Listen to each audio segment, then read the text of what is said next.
Hey everybody, this is Rifkin. I'm here with Zeph, and we're going to be casting Game 2 in this best of 5 between Polt and Nerchio. Spotted here in the top right corner of the map. He's blue. He's Terran. It is Polt. And his opponent spawning as the red Zerg. He's down one in the series so far. Can he bring it back? It is Acer.Nerchio. Just going to take a quick second here to turn off health bars as always on.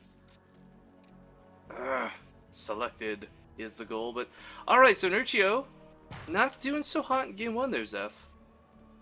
Yeah, he was actually doing really well for a while there, and then he lost his mutas, and I think the Widowmine / Marine engagement that kind of happened on the ramp really messed him up, because it was right at the time when he was trying to get Ultralisk, so Polt really hit at a perfect timing in that last game. I must say, that's pretty much the most effective I've ever seen pure Marines versus Ultralisk. But he did, of course, have the aid of the Planetary and those Widowmines. But regardless, I don't imagine we'll see Nerchio get Ultras out as quickly this game.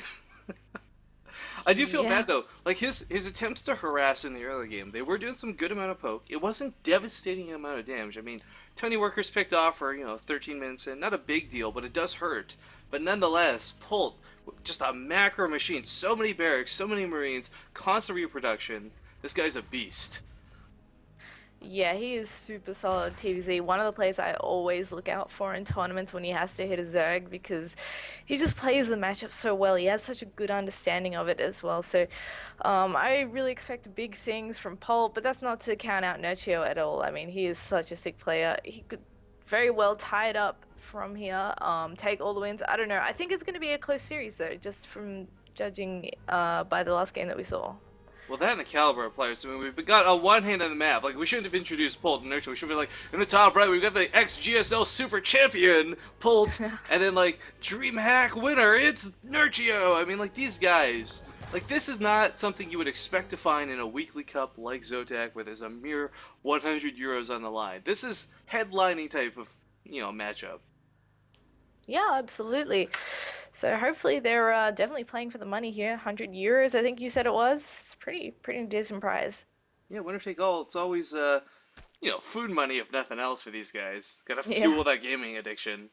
But we have the Reaper opening command of Polt this time, so not playing anywhere near as greedy. And I think honestly, if he knew Nerchio's playstyle, it's probably a really smart choice. Because Nerchio, after losing a game like that, if he had known Polt played so greedy, I imagine he would have reacted a little bit differently. But still, a pretty classic Terran opening here. Bunker even coming down as well. Of course, not really in range of the hatchery, but not a big deal. Yeah. This is probably the build I see Polt do the most as an opener. Goes for the Reaper, and then if he can, he does actually quite often slap down that bunker and see what he can do, and follows up with the second Reaper, which, by the way, did just pop and is now heading across the map. So let's see if he can actually get this bunker up. Yeah, and Terrible Observer Rifkin forgot to turn on the production tab till 4 minutes of the game. Sorry guys, but didn't miss a whole lot of too much. Now we got that spine coming down. This was mostly, he definitely needs this if he's worried about breaking that bunker. It's not going to actually do that much in deterring the Reapers, though. Yeah, it's going to be tough. He's already taken a bit of a loss in terms of losing Lings and just having to pay attention to that. It's putting hiccups perhaps in Nerchio's macro, and that Queen will actually eventually die if he's not careful. Well, everything inside the bunker is currently red, but it is a bit of a healing hut. Polt should probably take this STV and send it home if he wants to keep it alive, but Reapers are healing up very nicely within the bunker for the time being. Yeah, really nice positioning for Polt as well. Of course, hitting the hatchery would be a bonus, but I mean, Reapers don't do that much damage to buildings anymore, so it's not a big deal. It's just like a spot where the Reapers can go and be extra annoying. And of course, there we go. The salvage is going to go up, but up on the high ground, there are two more queens lying in wait. Nerchio, a player who always does have more than enough queens on the field to do that extra special creep spread. Yeah, nice response from Nerchio. He doesn't really seem too phased at all by what's happened, and now that spine crawler that he was forced to make is actually going to help him out with the follow-up, which is Hellions from Polt, and he may actually go for a second poke with the Reapers and Hellions in just a minute. Yeah, Reapers and Hellions are a really nice combo when they go together, because of course the only thing that's really good at driving the Reapers off are Zerglings with speed, and well, if you want to counter Zerglings with speed, you throw in some Hellions. Yeah, we have the Roach Warren coming down for Nerchio already, so he will be able to deter those Hellions. The next two are coming across the map, and it looks like he's actually got a pretty nice position at the natural here. I don't think anything's really going to slip past. Well, the third base is probably taking damage from the lowest DPS units available to a Terran player, but damage nonetheless. And even if this hatchery isn't killed right now, this hatchery is going to finish at about half health. I mean, this is not something you want to have to worry about for later on. And pulling out those queens actually opens the natural back up for Storm. Actually, the queens are going to be in some serious danger. More Hellions are coming up, and he is going to finish off these queens. And the Reaper soaking most of that damage was great, because of course they will just heal up. Polt taking no losses for 2 queens and what is potentially going to be a hatchery, as this base might just go down if not get cancelled. Yeah, this is such a great move from Polt. So few units, and he manages to force the cancel on the third. Gets the drone as well. This. He went for the Viking first behind this. This is something becoming really popular lately. Stripping that map control away, picking off overlords on the field. Nerchio is currently supply blocked. Not devastatingly so, mind you, but he's only just started the overlord, so he's kind of stuck with what he has for the time being. Yeah, but in the meantime, we have a huge roach force moving across the map. Polt tried to poke into the natural as they left, but there were some roaches left there to deter those. They have moved now, so he may still be able to sneak back in, but he doesn't actually have all that much at home. He has a winter mine, a bunker that has... He's got to get these SVs. They're not even going to be there to repair. First winter mine goes off, only picks off a roach. The SV's way too late to the repair. This bunker should go down. Will go down. Oh my gosh, just barely. Just barely. Another Widow Mine comes in and burrows. That is going to splash on the SCVs as well. The one Marauder goes down, but these roaches are very damaged. However, they are doing so much damage. But here come the reinforcement. Again, these Hellions, they don't do a lot of damage, but they do splash damage to really low already health roaches. And the Marauder does come out of there, goes into the bunker, and with that Marauder in the bunker, Polt should be able to hold this. Yeah, he should. He'll be denied mining for a little while here from his natural until he gets some extra units out. A decent hold, all considered. I mean, he really had nothing to defend that except for a couple of Widow Mines and a few Marines. I can't believe how smart that was, though. Picking up the Marauder, leaving it in that medevac for so long, not panicking, Polt just keeping us cool. I would not be able to do the same under the same circumstances. Yeah, absolutely. Both players really keeping a level head in this game during any pressure and harass from their opponents. And that kind of helped Nerchio out a fair bit because he got 14 workers killed out of that. And after having his third cancelled, that's kind of a nice thing to have. And we do have a medevac full of 2 Widow Mines coming across the field. I say full, whatever. It has 2 Widow Mines in it. And this is going to actually do a bit of damage. The drone chance are actually just now going away. So if that timing was a little bit different, we could have seen 14 drones killed. No problema. But seeing the Spore Crawler in the main will deter Polt. Knows detection is about with these overseers as well. So, I mean, does not really want to throw away the Widow Mines. Try and do some damage, I'd say. But, I mean, the roaches will, of course, pick them off. Yeah, well, he could always keep that medevac for later and wait for Polt to move out of the base and then try and find a point that isn't as well defended to drop those Widow Mines in.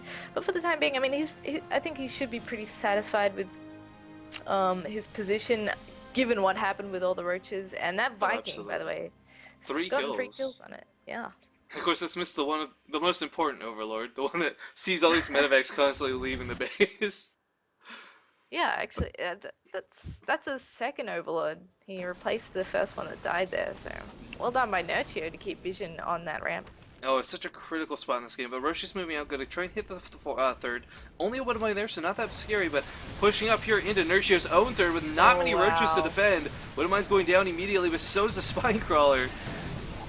The rest of the roaches are actually on a counter-attack to the third, and they're already very hurt, and the Widow Mine should clean those up. Nerchio really can't afford to lose anymore. He needs to clean this up, and it looks like he will. Not even a pickup out of Polt. I'm a little surprised with that, sacrificing the units the way he did, but this one Marauder actually getting 3 more roach kills than he should have. Yeah, this hero Marauder, man. Is that the same one from before? I don't think so. Kills. If it is, that's crazy. I have to like go back through the replay and analyze it in depth just to find out. Because yeah, that guy's been a boss. Another roach goes down. And those medevacs will escape. Third base, though, as you stated, you know, not too much damage was done. Probably picked off an ASCV or 2, but the reality is Nerchio is struggling already to deal with Polt. Yeah, he is. It's just these tiny little pokes that Polt's been doing, and then he follows up with a bit of a punch like that, and there's only more to come from there. This is the beauty of Biomine. You just remake your army so quickly, and as soon as your first push gets cleaned up by the Zerg, there's another one ready to go.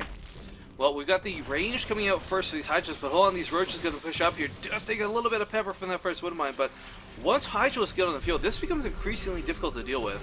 The only real counter to Hydralisks are just numbers. Nerchio actually does need to be a little bit careful with these Roaches because the stimmed units are so fast, he will lose a lot of those if he's not careful. Yeah, I was funny comment here. Despite the fact that we have that Baus Marauder on the field, there's actually no concussive shell, which I only just noticed because the Roaches were getting hammered on and just running away no problemo. So, a small oversight from Polt. Not the biggest deal in the world though, because of course when you're taking a fight head on, you don't really care if your opponent's running. You're just gonna kill them anyways. But lots and lots of Hydralisks will be here for this next fight. Same with Infestors. So I mean, a good couple Fungals. These Hydralisk DPS, he should actually be able to crush what's coming from Polt.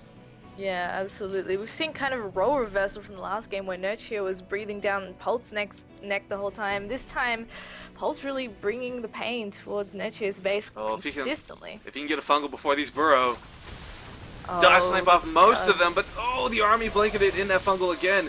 Roaches do not take that much from Widowmines as they nicely absorb that hit. No Fungals, just barely missing those Medivacs. That would have been huge to catch them. Yeah, really nice timing on the boost there to get those Medivacs out. There's still 2 Widowmines sitting there, and he is forced to make another Overseer to help clean that up. But in the meantime, he has gotten a 4th base. There is a Widowmine burrowed there too. Somehow Polt knew about that base. Polt is a cheeky guy, does pick off the larva, I guess, for the time being, but Nerchio has this really scary force. There are no siege tanks, and I feel not enough Widowmines on the field to be able to deal with this effectively because the Hydra count is just out of control here, Zeph. Yeah, well at the same time, while this army's out of position, a drop is going to come into the natural and look for some damage to do. Can this push at the front really do anything, or is Nerchio just threatening? Well, he definitely doesn't want to go up into the choke and fight that concave, but meanwhile the drop is being unloaded in the dead space here. I love this, but the Roach is responding immediately. And he just picks up, moves over to the 3rd base. Great moves from Nerchio, Polt rather. Lots of multitasking already in this game. He's still got Widowmines peppered across the map. I would still say equally well moves from Nerchio. He's responded to that very nicely. He did not lose too much at all. Yeah, both players were kind of neck and neck, really, trading blows. The big problem now, I guess, is Polt wants to take his 4th base, and Nerchio is definitely not going to let him. In fact, if he gets underneath that command center, he could definitely take it out with the Hydra DPS. Well, there is a drop down here to the lower right that he's got to worry about. Roach is going to find it by mistake. That missed rally. Yep.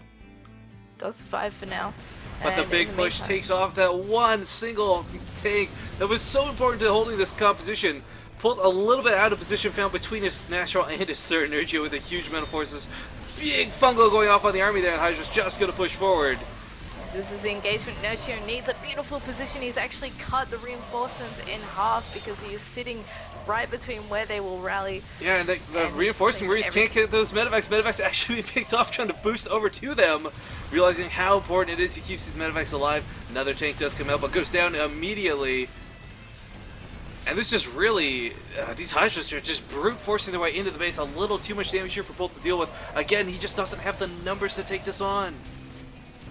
Yeah, he is chewing through everything, and now that he's in between the production facilities, there's even less of a chance, especially with a rally coming across the map, that he's going to be able to clean this up.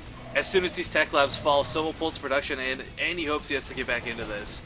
I mean, he was really, as you said, breathing down Nerchio's neck all game, continuing even now with the drops, but he can't hold it home. GG is thrown down.